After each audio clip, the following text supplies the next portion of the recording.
அதனால் அவர்களுக்கு என்ன லாபம்? இந்த வழிகாட்டக்கூடிய அதிகாரிகள் என்பவர்கள் இவர்களை தவறான வழிகளில் அழைத்துச் செல்கிறார்கள். இந்த 118 சிலைகளையும் 118 கிராமங்களில் வைத்து வழிபாடு செய்வதால் உங்களுக்கு என்ன பிரச்சனை? இந்த உசிலம்பட்டி பகுதி என்பது வன்முறை திரைப்படங்களில் வருகின்ற கற்பனையான காட்சிகளுக்கு இங்கு இடமில்லை.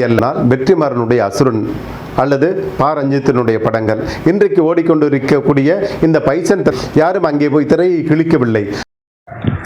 ஆன்மீக தலைவரின் சிலைகள் அணுகுண்டுகளா? மண் பேசும் மக்கள் மொழி பேசும் தமிழ் ஒளி தொலைக்காட்சி நண்பர்கள் அனைவருக்கும் அன்பு வணக்கம். இந்திய தேசத்தின் விடுதலைக்காக போராடிய மாமன்னர்கள் பலருடைய வரலாற்றை பற்றி நாம் இப்பொழுது பேசவிருக்கின்றோம். அக்டோபர் மாதம் என்று சொன்னாலே பொதுவாக தென் தமிழகம் முழுவதும் ஒரு திருவிழா கோலம் பூணுகின்ற ஒரு காட்சியைத்தான் நாம் ஆண்டுதோறும் பார்க்க முடிகின்றது. அதற்கு காரணம் இந்திய தேசத்தின் விடுதலைக்காக போராடிய பல்வேறு மாமனிதர்களுடைய சிறப்பை போற்றுகின்ற ஒரு மாதமாகத்தான் இந்த அக்டோபர் மாதம் கடைபிடிக்கப்பட்டு வருகின்றது.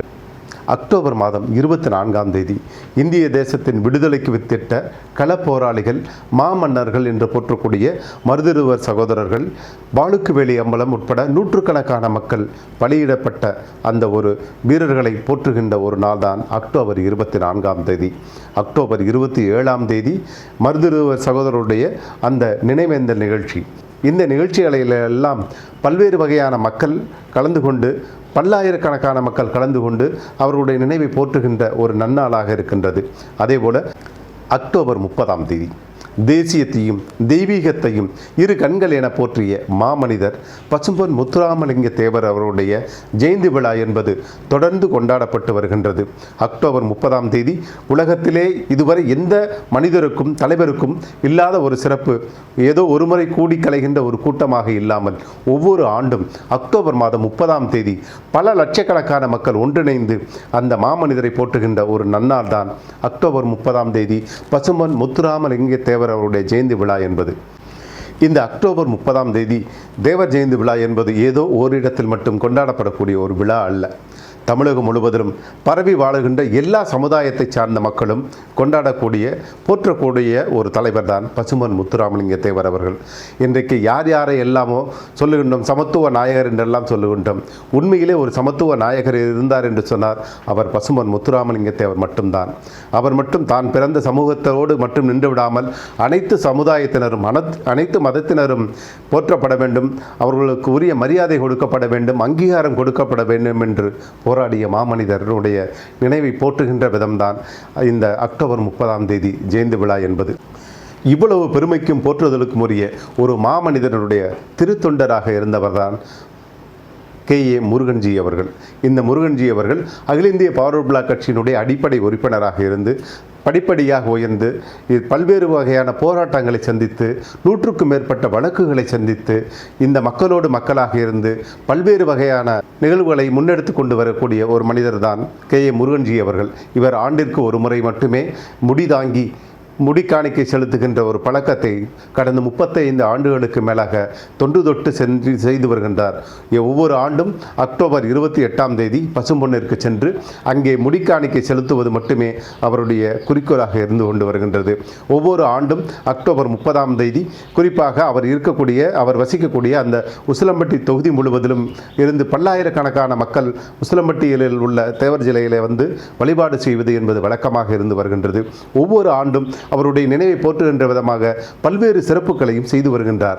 அந்த வரிசையிலே இந்த ஆண்டு அவருடைய 118வது ஜெயந்தி விழாவை போற்றுகின்ற விதமாக அவருக்கு 2 அடி உயரத்திலே ஒரு சிலை செய்ய வேண்டும் என்று பல்வேறு தரப்பு மக்களும் தொண்டர்களும் கோரிக்கை விடுத்தனர்.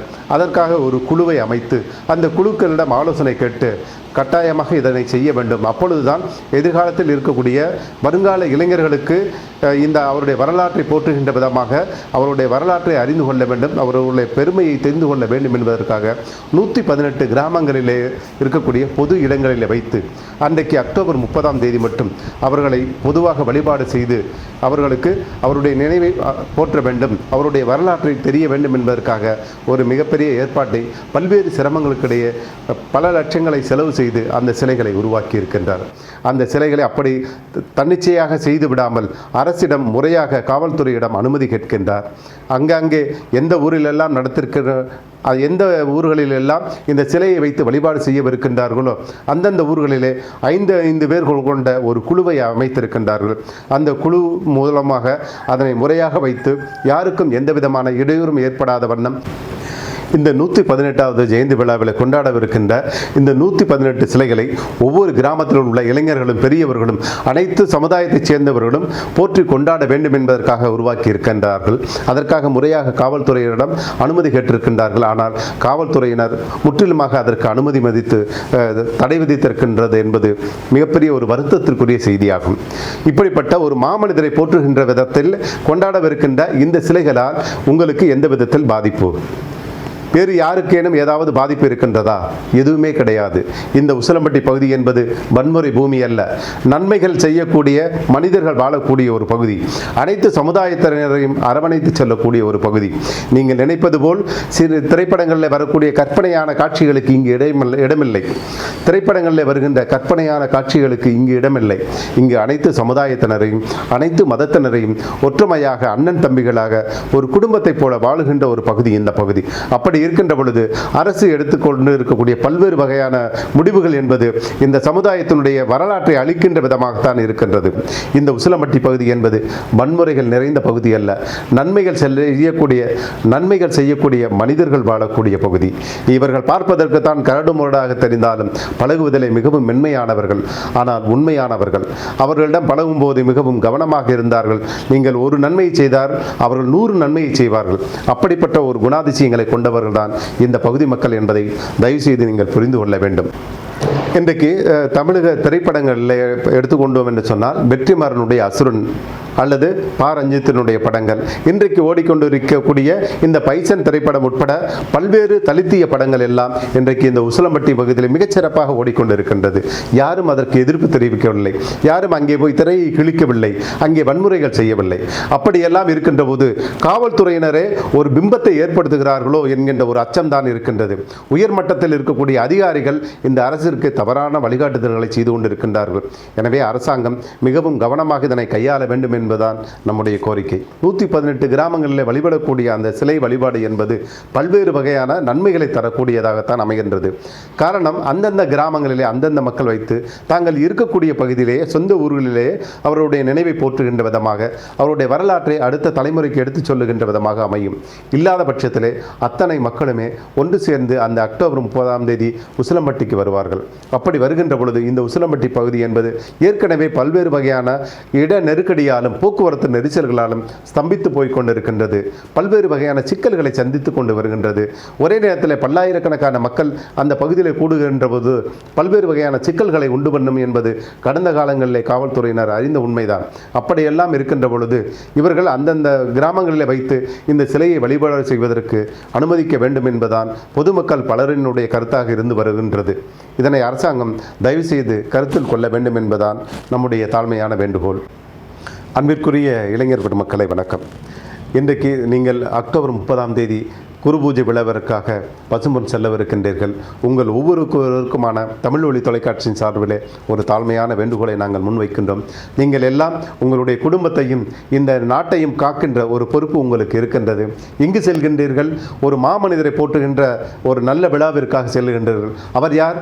இந்த தேசத்தையும் தெய்வீகத்தையும் இரு கண்களாக போற்றியவர். இந்த எந்த ஒரு இடத்திலுமே வன்முறையை கையாளாதவர். எல்லா மக்களும் சமத்துவமாக வாழ வேண்டும் என்று நினைக்கக்கூடியவர்கள். தயவு செய்து யாரும் குடித்துவிட்டு அந்த விழாவிற்கு செல்லாதீர்கள். அது மட்டுமல்லாது நீங்கள் செல்லுகின்ற பொழுது வாகனத்தின் கூரை மீது ஏறி அமர்ந்து கொண்டோ வெளியிலே நின்று பாட்டு பாடிக்கொண்டோ அல்லது மற்றவர்களுக்கு இடையூறு செய்யும் விதமாக எந்த ஒரு செயலிலும் ஈடுபடாதீர்கள். நீங்கள் இருசக்கர வாகனத்தில் செல்வதாக இருந்தாலும் சரி அல்லது அதிகப்படியான வேகத்தாலும் ஒரே வாகனத்தில் 2-3 பேர்களுக்கும் அதிகமாக செல்வதாலும் பல்வேறு வகையான பிரச்சனைகளையும் சிக்கல்களையும் நீங்கள் சந்தித்திருக்கின்றீர்கள். அப்படியான ஒரு நிகழ்வு இனியும் நிகழக்கூடாது. எனவே நீங்கள் எல்லாம் ஒரு காலத்திலே அறிவாலை எடுத்து ஆயுதமாக கொண்ட நீங்கள் இன்றைக்கு அறிவால் உயர்ந்து கொண்டிருக்கின்றீர்கள்.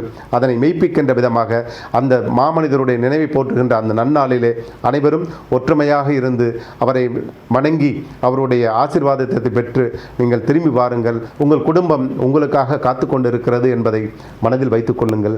மீண்டும் சந்திப்போம். அனைவருக்கும் நன்றி, வணக்கம், ஜெய்ஹிந்த்.